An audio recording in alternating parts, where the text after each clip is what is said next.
Take it away, Dave and Mickey.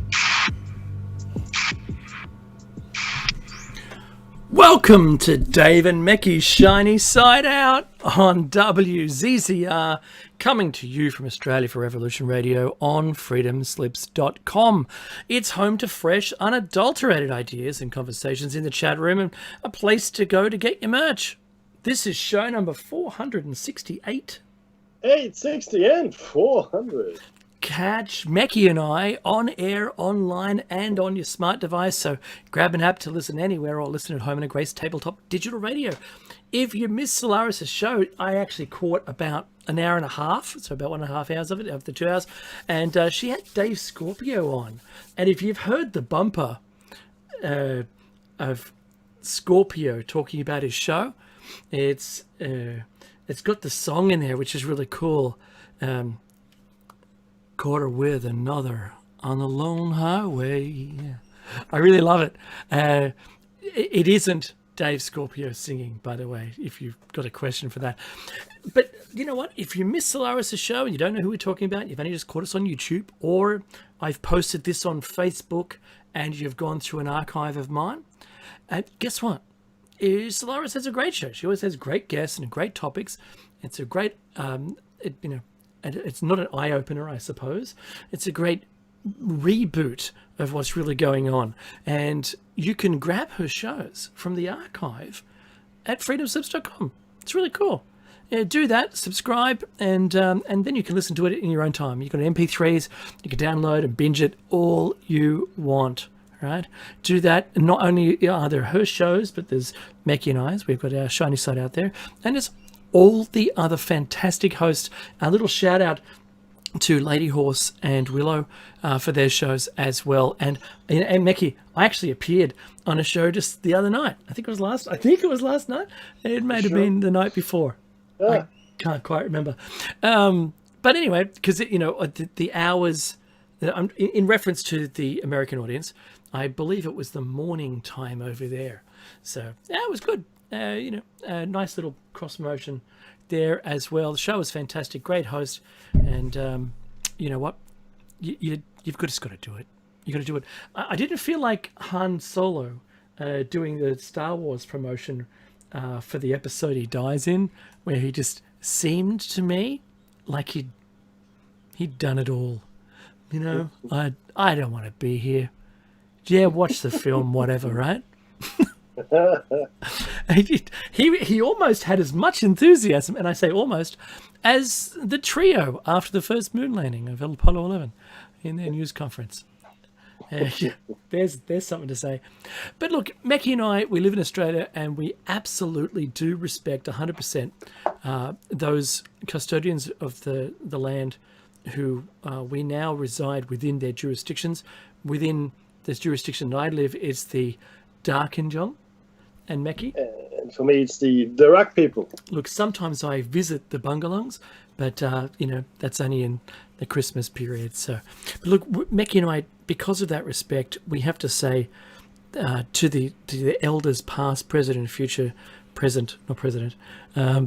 that we honestly and wholeheartedly respect how you looked after the land, who you are as a people, and my goodness me, it's kind of brings me to tears. I had to, today, Mickey, I was explaining to someone what Patonga meant. Okay. It's a place here. It's the most southerly point of the Hawkesbury River from the north side of the river. And it was the New South Wales' greatest massacre of Aboriginals by the English when they were, just kind of arrived and were trying to push out into all different lands. But they got together as several mobs and came down, and the Aboriginals were slaying the English while they slept, and then running away to back to their places. Some of them were 30 miles away. It's a lot of running there, my friend. That's a lot of running. So quite a sad opening, but you've got to understand that all we seem to have done is build up big towns and buildings and dug huge holes in the ground and just selling it off. Doesn't matter, right? Doesn't matter. This civilization is so short, it's a blink of an eye compared to, 80,000 years of habitation here. They lived, Meki, they lived when there was megafauna, and they lived through the massive, impacts that occurred, which 14,000 years ago was a tools down event around the planet for all of the megalithic structures. Meki, they lived through that. Their story is a single contained story of existence remains. And Meki and I have also been, just the last point, Meki and I have been up to Mount Yengo, where that's the origin of the message stick within Australia, which is the information dissemination or propagation point. That's where it starts. The message stick is written on, and then it's using people, traverses the country to other mobs around in other jurisdictions. So extraordinary. And I happen to be very lucky, and I live 20 minutes away from it, to be honest. And it means a lot. It means a lot. And it's almost, Meki, it's almost on the 33rd what's it called? Not parallel. The 33rd longitudinal, latitudinal point line? Latitude. Latitude, thank you. Yeah, that's yeah. right. It's almost on the 33rd. My goodness me. That's interesting. Yeah, it is. Ley lines, man. Yeah. So, yeah, crazy. So anyway, hey, Meki, how was your week? Oh, look, it was... It was a week. No, it was a week. No, it was interesting from many perspectives. I don't know. It seems that these there's a vibrational. It sounds a bit airy-fairy and new age, but this is a vibrational change in the air around a whole bunch of different things. It translates into everybody's normal daily life as well, I find, and people are acting true to their nature more so than before.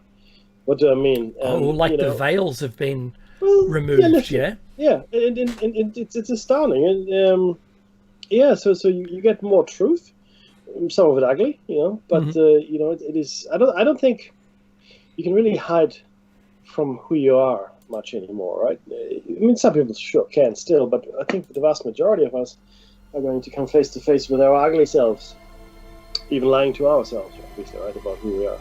So it's interesting. That's what it feels like. And then, strange events are happening throughout the world. We had a massive earthquake just off the coast of New Zealand, 8.1, I think. 8.3. Was it 3? Yeah, that's huge.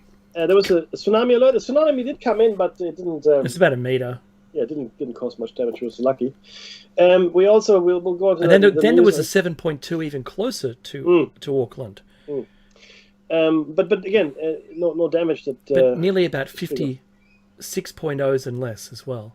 Yeah. Oh, yeah. But the aftershocks and all that. Yeah, it was a lot. The vaccines have come out. We're going to talk about COVID and all that in a second. We're going to talk about politics a little. And I tell you what, though, I was listening to the news in the car, the regular casts, and Joe Biden it's a bit like, it sounds like a doddering old man. I mean, no disrespect to the guy, but no. I think he finds it hard to string, two sentences together. I mean, I feel a little concerned for the guy, to be perfectly honest. Is he still up to it? Can he still do what he needs to do? And the answer is, I don't know. Well, I'm not convinced that he can. Yeah. So I'm raising this point with you right now. That it's an observation of mine that I watched all of the election speeches, every one of them from both candidates. And I saw a different Biden. I saw one that when they claimed, at the time of them claiming that President Trump at the time, during the election campaign, must have been filled with steroids, I think that was the pot calling the kettle black. Because as soon as the election finished and he's won, my God, what happened? Joe, someone shake him and slap him like the lady on Flying High, or Airplane if you're living in America. Same movie, different title. But what happened? He's aged 1,000,000 years. Yeah. And I think it's because have you Have you ever had steroids, Mickey? For I have not. No, Yeah. I've come close a couple of, but you know why? I'm not a needle guy, and the tablets are bad for your liver. So no, I've never taken it. right, because I have, and I was a competitive bodybuilder a long time ago now. It seems like a million years, but I'll tell you that or maybe like guarana. Have you had guarana? Oh yeah, guarana. I also had vitamin B shots. I mean, that was Right. So, Yeah. Okay. So on the same in the same lens, think about how that might be, how his the way that he constructs sentences, how forgetful he seems to currently be. Yeah, he might be going off. He's not on auto cue, but during the debates he wasn't in auto cue. I know he had a minder or like a handler feeding him lines, but he had a confidence and a poise about himself, and he was able to articulate. Now, all of that is gone, and it seems to me not this sudden onset of dementia, unless, of course, there's a drug and, the Kamala Harris, there's people. I'm not saying this is true, but if there were people trying to make her president, you only have to diminish him, right? And voila, right? But I think that's exactly what we're looking at, my friend. I know. We're saying, I mean, look, is he going to serve out his term? No way. Not a chance. Right now. But I thought he made at least 2 or 3 years in, right? Yeah. And it isn't a conspiracy theory. It's just looking at the guy and thinking what he can and can't do, and he just can't. I don't think he can. I really don't think he's able to serve out his term. There's a guy in the background grinding aluminium into all his food. Is that a metallic taste? Wow. It's crunchy. I like it. That's an Alzheimer's thing. So it was always claimed that there was a correlation. And sure, a correlation might exist, but whether it's the cause, we don't quite know. And there's also Teflon came around about the same time, and we don't know also with those the commercial sweeteners they were using in our food sources. Then you've got all of the pesticides. So there's a lot of change in our diet when all of this seemed to just come about. But we know that calcification of the brain is reversible, and there is medication for this now. But and that's the part of our science presentation. But I'm going to move on. So crazy or not is the thought. But, Kamala Harris may very well be president sooner than we expected. I have no... Look, this is, again, is it crazy? No, not really. So I have no doubt that she will, in fact, be the first woman, and then of color, to hold the presidency. She's not African American. Be very clear on this. No, right? that's She's right. of South Indian descent. That's really there's a huge important difference there. It's I guess why even Obama didn't The southern continent, Asian. Yeah, yeah. It's why even Obama didn't have the overwhelming support of the African Americans, because Obama himself wasn't African American per se. Yes, his mom was American, and yes, his father was African, but his father was actually African. Right, so his ancestry had not lived through the slavery, etc., that you would expect in an African American president who was actually, generationally linked to African Americanism. So so it's a complicated subject, but black doesn't equal black, and white doesn't equal white. No, that's true. Right, so there are significant differences in all of these people, so I'm curious to see what that means and what's going to happen. It's just, it's because that could really shake the country as well. I mean, look, is racism and bigotry alive and well? Yes. Yeah. And if let's say Kamala Harris did become president, good for her. And I think, why not? It's a great thing. But there would be equally, more people that say, no, not a good thing. It's terrible. Let's not do this. And that's what we'll be faced with. It's a scary situation, Dave. It really is. I'm quietly fearful of what the future holds.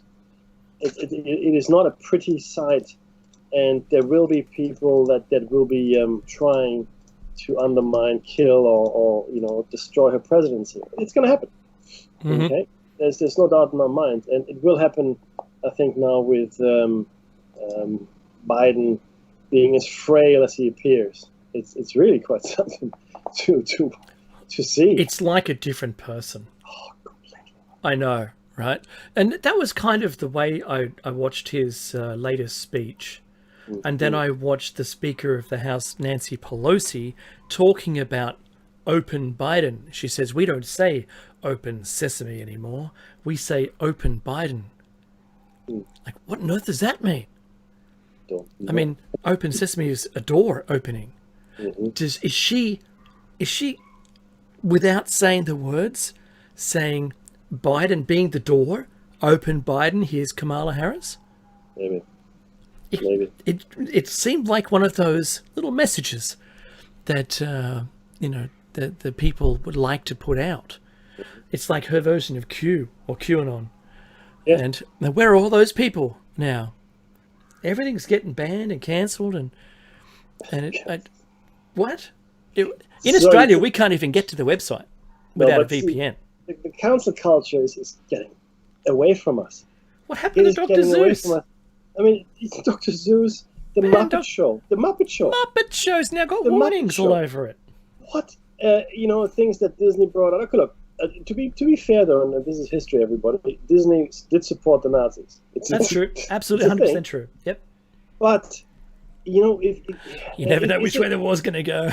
Yeah, but is it right to not let our children understand where they're coming from, what the history means? I mean, let them watch the cartoon, explain to them what it means, and explain to them why it is no longer acceptable to portray people of color or ethnic background this way. It's like, I'm waiting for Peter Lorre's Charlie Chan to be banned. So Charlie Chan, the movies were made back in the 30s, black and white. That's right. 30s and 40s, in fact. Well, I thought they were pretty good movies. But he played Charlie Chan, the Asian American detective. Uh-huh. His sons, they were really Asian American.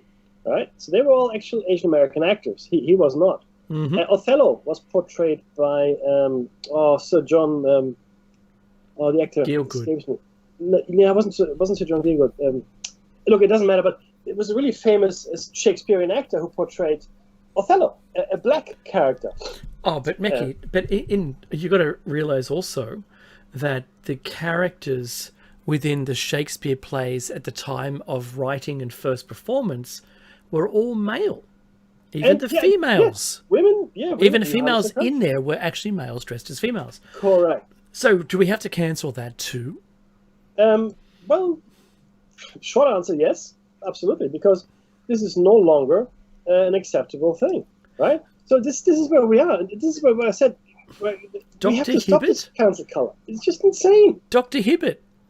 Yeah. Can't be voiced. He can't be. By the way, yep. That's not a forget Apu. Apu as well. That was the first. He was the first one. Yeah. And now Dr. Hibbert. You've got to be joking me. These are cartoon characters and voice actors. Who cares? Look, the argument. Go ahead. Go ahead. But that logic, right? A person in a cartoon. I'm talking about cartoons now. A person that voices a cartoon, a blind character in a cartoon has to be blind. A person that voices a handicapped person, or whatever the handicap might be, in a wheelchair, the voice actor has to be a wheelchair person. I'm going to be very controversial right now and say one line from South Park.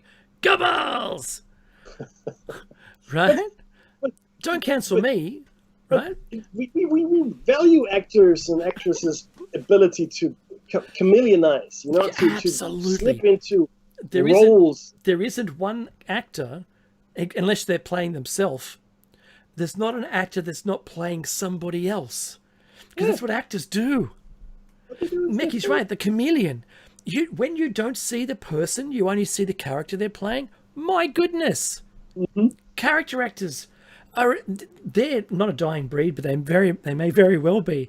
Because imagine the casting. Look, we're trying to find someone that looks like that is that. Well, why don't you just cast the actual guy? Remember that John Malkovich? Yes. Being John Malkovich.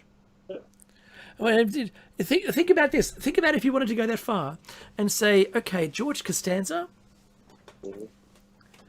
the character that he is, right? Mm-hmm. He was written around the other fellow that had, not Mind Your Language. What's it called? Oh my goodness. Larry David. His name is Larry, Larry David. yeah, that's right. Curb Your Enthusiasm. Curb Your Enthusiasm. Thank you. So yeah, absolutely. So why didn't you just place him in the role? Yeah. He didn't want to Kramer do wanted it. to play Kramer. Yeah. You can't play Kramer. Why? You can't act. That's right. Yes. So he ends up with his own show, and his personality was presented by George, by the actor playing George Costanza, so accurately that it's not funny. In fact, they had to kind of turn it down, because I've seen Curb Your Enthusiasm, and that's just a guy being himself, cantankerous old bastard. So, Cantankerous old. and I'm not calling the David. I'm not calling David cantankerous old bastard, but I think like the cancel culture is going to go so far that we're going to whitewash history, and we won't have known how we got here. No pun intended. Yeah, thank you. Unintentional Freudian slip. But the whitewash is all about painting over everything, right? Yeah, just paint over all the history. We don't need to tear down Abraham Lincoln. The Disney closed Disney because it's got the animatronic Abraham Lincoln 20 years ago, or 7 years ago. Whatever it is. Because the score is 20 years. So Yeah, that's right. But 7 years ago. You're right. We cannot. I mean, look. Do I think we should have a statue for Adolf Hitler? No. Do I think we should have a statue for Joseph Stalin? No, I do not. But in countries, these things still exist somewhere, right? The Southern generals, right, in the United States, should we honor them? Well, no, probably not. That if they were defending slavery. However, a lot of the founding fathers, and this is really so here we're getting into really deep water. Oh right? yeah, here we go. Right? A lot of the founding fathers, guess what? Go on. They were slave owners. Hamilton owned slaves. Oh, what? That's not true. No, it really is true. They did. Did they regret it? Honestly? Well, if they're alive, let's dig them up and ask them. During the zombie apocalypse, we'll do a special cross, a live cross. Yeah, but times were different. It was the style at the time, right? Well, it's hard to completely see. This is the problem. People don't understand these. I mean, I find it horrendous that people just don't have the understanding anymore of what it means to live in those days. Okay, well, so what does it mean? It means that people were different. Okay, and people have different ideas and different moralities, different values. We've come a long way, right? And all men created equal. No, we say it, but it's not true. Women didn't get to vote. Women all men didn't are get created to equal, vote. except we send ships across to Africa, collect them up, chain them below deck, and bring them back as slaves. Yeah, right. Well, that's okay, right? Let's herd them. Yeah, everyone's equal.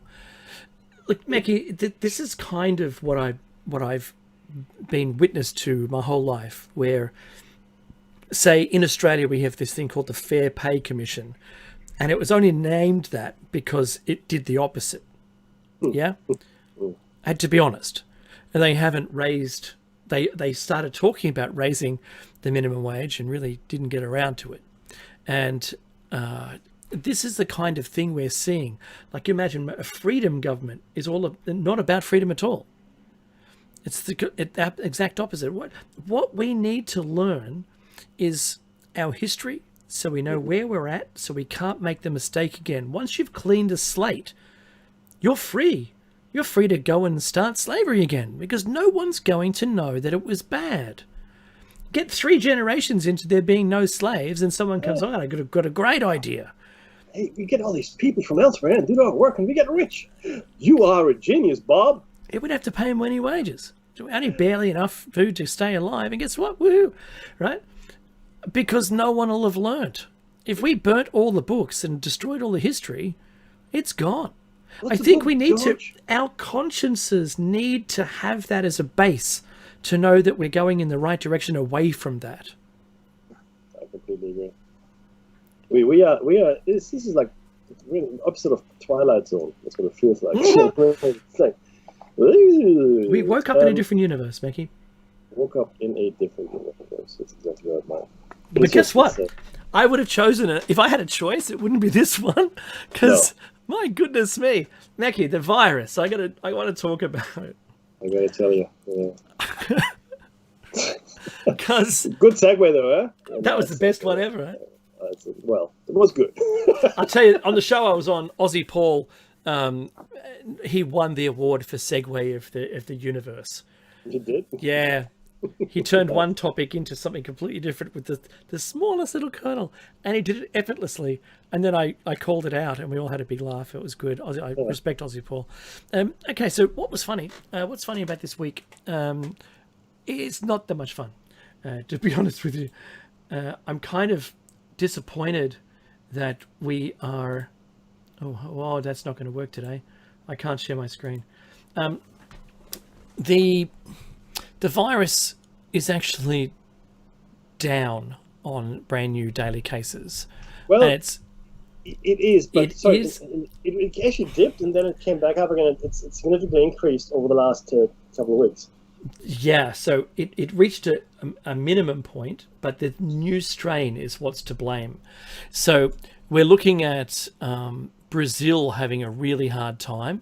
They say that they're losing the battle against the mutant strain spread. Mm-hmm. They can't seem to stop it. This is kind of equal to what happened in New Zealand. So they're trying to work out what happened in quarantine, in hotel quarantine, because there was a person that tested negative twice to the virus, but then seemingly caught the virus, the more virulent South African strain of the virus, in the last days before being released. So they tested negative twice, and then suddenly, boof, there they've got it. What happened? They didn't even know.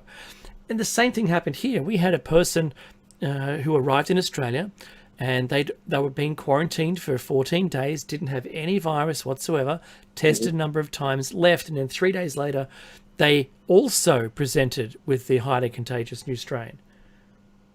3 days after. So we're talking, is this a different gestation period? Where it can, because, ideally, you want everyone to become infected and have a highly contagious virus. Just lengthen the gestation period. Mm-hmm. And you'll think, oh, it's all good. Like in China when they were just measuring people's foreheads, but you could be asymptomatic and still be a spreader. Yeah, that kind of thing. So don't know what's going on. And they haven't announced which strain it was here. I think it was the B117 strain. But what's kind of shocking people at the moment is in Adelaide, that's in South Australia. It's the capital of like the big bite taken out at the bottom of Australia. It looks like someone's eaten into it. They've got water. Sorry, the wastewater there is brimming over with the virus. Mm-hmm. So remember in China, they've been testing the Japanese visitors using anal swabs. Is that right? Yeah, and Japan has said, you can't do that to our diplomats. Clearly it's a thing, right? Look, we know that it's in feces. That's as simply put, and that our government in New South Wales, our state government, has been testing all of our wastewater for the virus and then going upstream and finding where they can locate it from all of our treatment plants. So it's extremely important, I think, and it's probably the best clue as to where the virus is currently there. And remember, we've only gone up like 200 in a couple of weeks, and they've all been claimed to be visitors and not local spread. But we know that the virus is out there. Yeah, we've been phenomenally lucky, at least in the presentation of these viruses, right? So I went this morning. We had a family get together to play basketball, tennis, etc., whatever. Mm-hmm.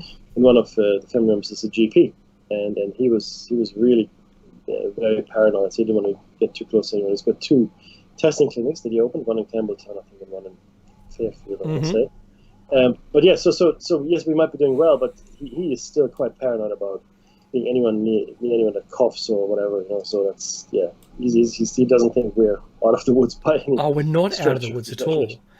Yeah. So just because people aren't testing or getting tested because they don't feel like they're sick, doesn't mean they're not spreading the virus. Right.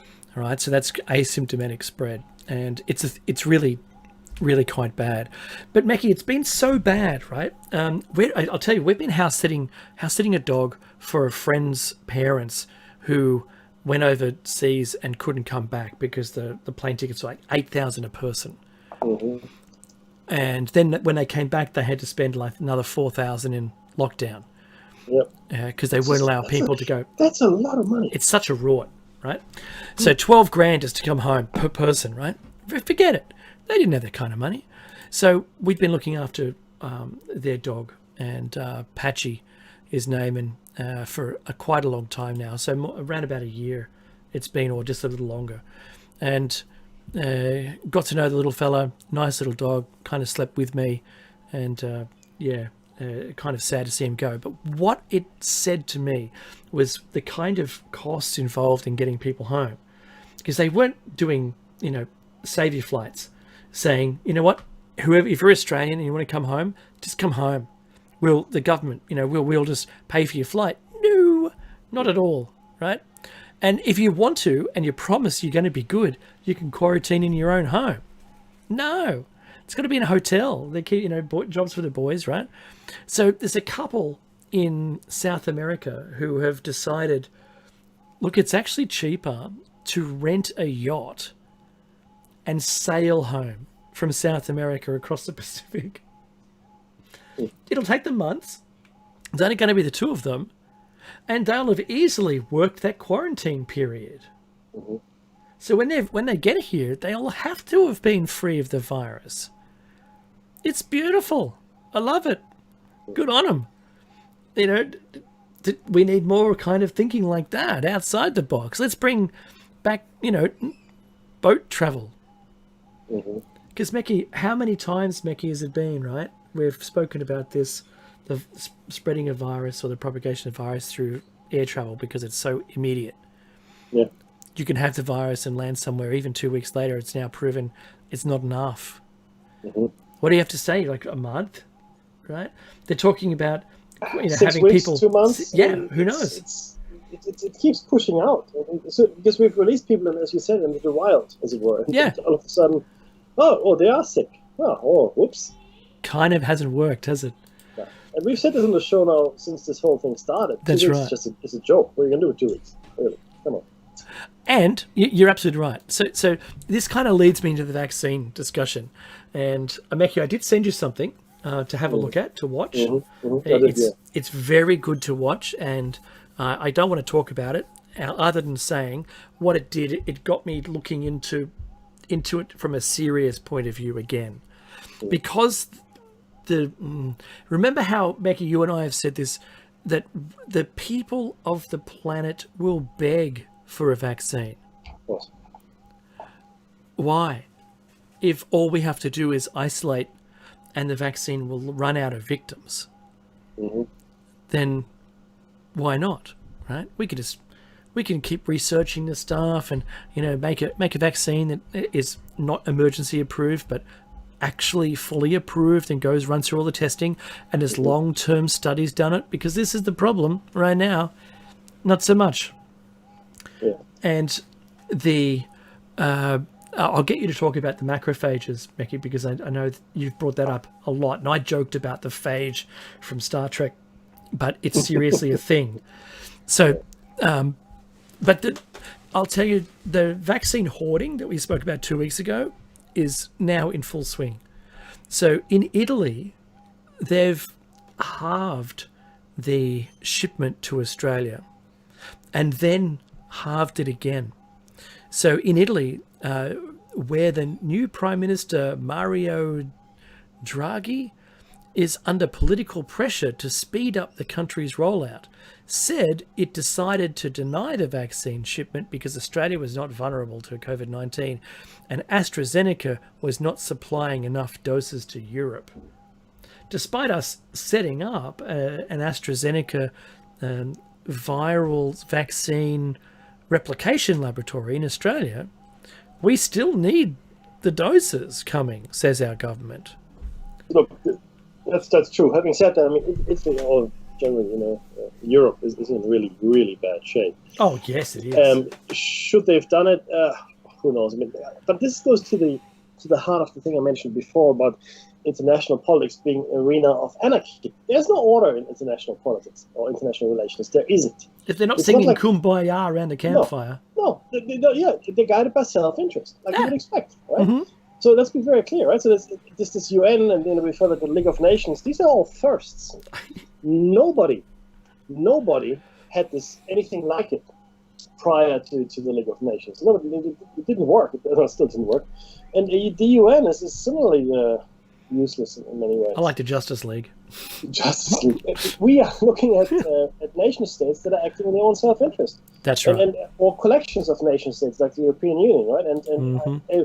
But from a purely utilitarian point of view, if you look at Australia, which is now, I don't know, 110th rank when it comes to this virus, or it's 112th, in fact. There you go, woohoo! Country, we had it good for us, right? Do we still want the vaccine? Well, I guess we do. I want the Pfizer, though. But in Australia, by the way, we can't get the Pfizer, right? Only first-line medical staff get it. Yeah, they didn't order enough, and we're all going to have the... AstraZeneca. Yeah. Yeah. So... the adenovirus chimpanzee thing, yeah. Exactly. Thanks so for that. Yeah, exactly. I don't want it. No, neither do I. Ultimately, right, it's understandable that because if you look at Italy... or Europe in general. I mean, Russia, 11,000 new cases, 6,000 new cases for the UK, 23,000 new cases for France, 23,000 new cases. This is last night for Italy, 11,000 for Turkey, 8,000 for Germany, etc., etc., etc., and deaths in the thousands as well. Now, these are all against the tests that were conducted. And make no mistake, I would say again, right, this is a planned activity.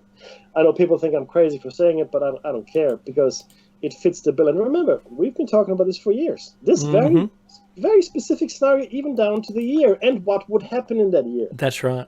Okay. Now, we happen to. See, now it's all in our archives. You can check it out. We came on a completely separate route to that year because we're investigating something completely different. But the year, anyway, you can like Dave said. But the conclusion is with they crossed over. And this is the same point, and the controls that we didn't think were going to be deployed are now being deployed. That's it. So I understand from a utilitarian point of view why Europe says it needs it more, because it does. Of course. It's very simple math, right? So if you look at it from that point of view, I get it. But I also I'm not surprised, Dave, because this had to happen. There was never going to be enough. And there still won't be enough. I mean, there's not enough right now for Africa or South America or large tracts of Asia or even India. India, even though they make their own, China, they make their own, Russia make their own, they still don't have enough for their own populations. That's right. To be vaccinated. And then I asked, well, how efficacious are these vaccines? What are the side effects? What's going to happen, right? These are questions you have to ask. Well, the answer is, but this comes from medical professionals. Yeah, but they prevent hospitalization and death. That's right. That's probably true. If you take the vaccine. Yes, that's right. No, there are other treatments other than the vaccine which have been used up until the vaccine's deployment for mediation of the symptoms.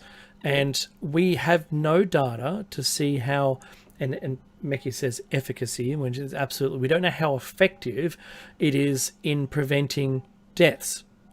We know in its small test group, but there has to be side effects for a number of people, and we'll get into that, right? Unless you want to use that as a segue. No, that's one other thing. Go on. Oh, sorry. We are. We only deal with the data that we have. This is really important to understand. So the data that we have comes from the tests that are being administered out in the world, right? That's right. And that's all we have. Now, we don't know what the true numbers are, full stop.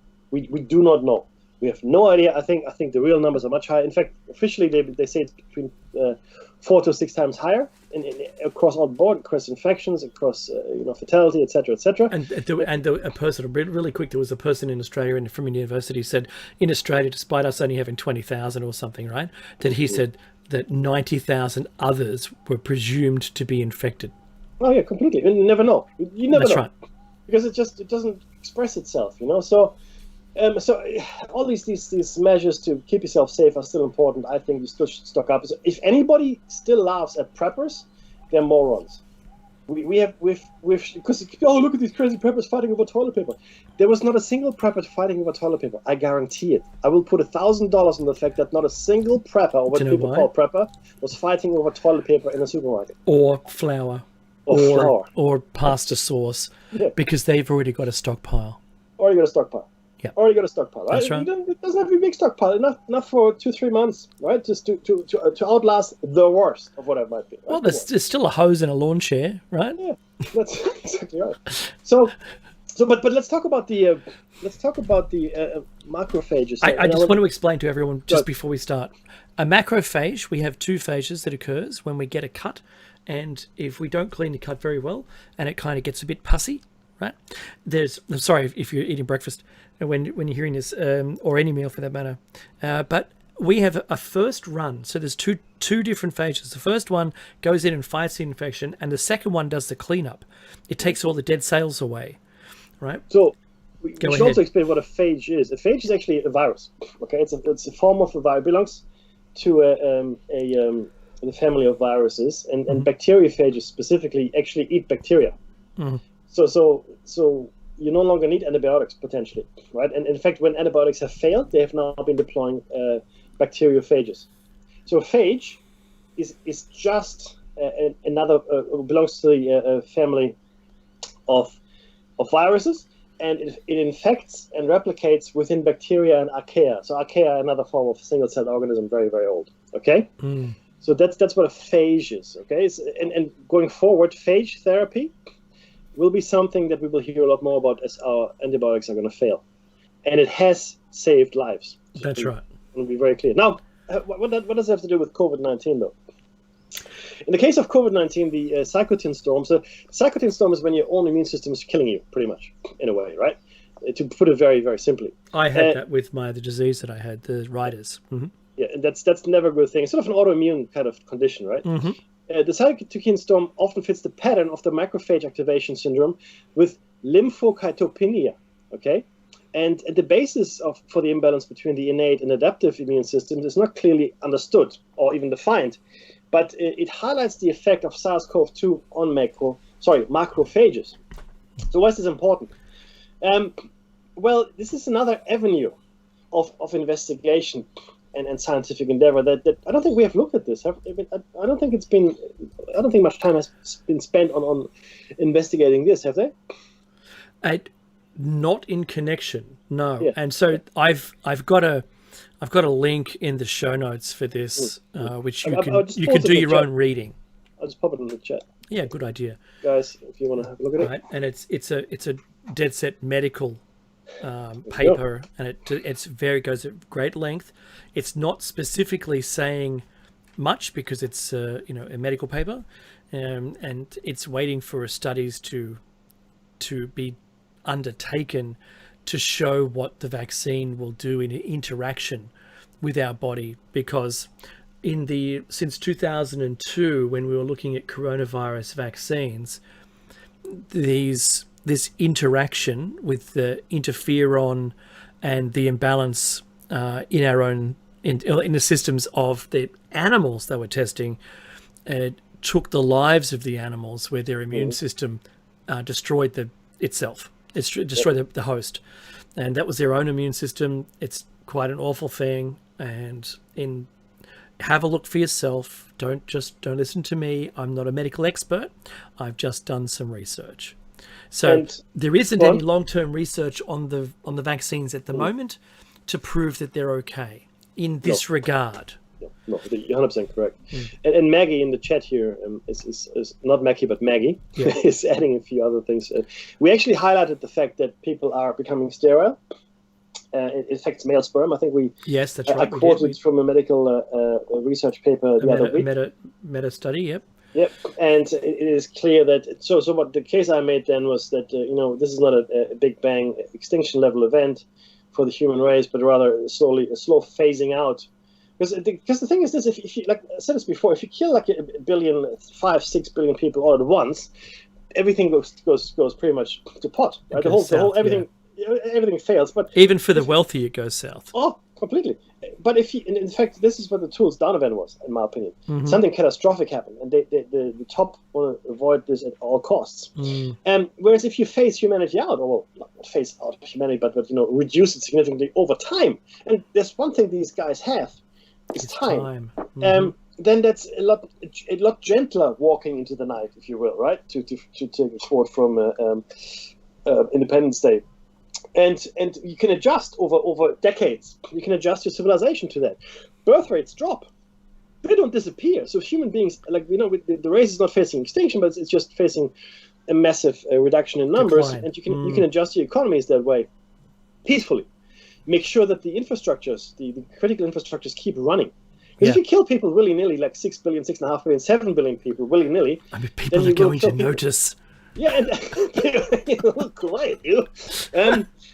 When I stamp your foot and say hello, Mr. Sampson, you have to say hello. Yeah, I think he's talking to you. So, Maggie is correct, and that there is an admission by the vaccine manufacturers that the vaccine doesn't prevent you from getting the virus. So true. All it does is what it's supposed to, or what they're claiming. They claim all it does is reduce the symptoms so that you won't pass away as a result. That is only 95%. So still 5% of the people that will be vaccinated will still pass away from the virus. And at the moment, the CFR, the case fatality rate, is only 3.78%. Yeah, but we're talking about total population, so it would be 5% of totality. Yes, if you take the vaccine, so which is only 5% of the 3% CFR today, in a way. Do you know what I mean?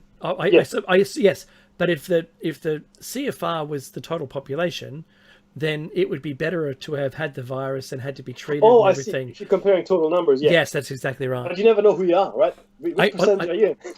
But then also you have the complication of having an anaphylactic reaction, not the first shot, but from the second shot, where you've primed your body ready to attack, and then it finds the second dose of the vaccine and then starts to fight.